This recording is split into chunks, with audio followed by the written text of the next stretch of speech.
I was one of the most famous womanizers of my time, and Mary Boleyn was one of my mistresses. I may have had syphilis, which possibly killed my first wife, but this is just a conspiracy. Stick around until the end for the juicy details about my mistresses. I am Francis I, King of France from 1515 to 1547.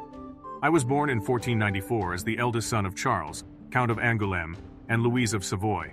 My childhood was marked by the Italian Wars, and I spent much of my time at the court of King Louis XIV of France. In 1514, I married Claude of France, the eldest daughter of Louis XIII and Anne of Brittany. Watch the previous video on this channel to learn more about Claude. This was a political marriage, and it made me the heir to the French throne. I was at the right place, at the right time. Louis XIV died in 1515, and I became king at the age of 21.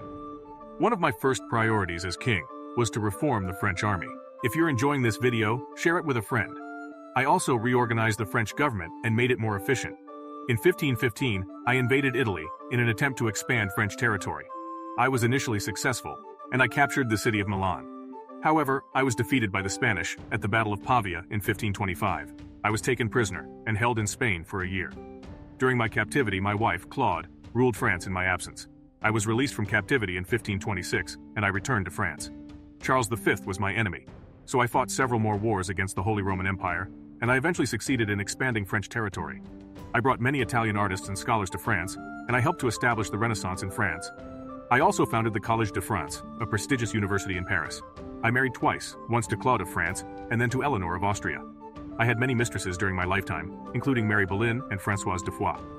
I pursued Françoise for many years before she agreed to be my mistress. I was married the entire time I was pursuing her.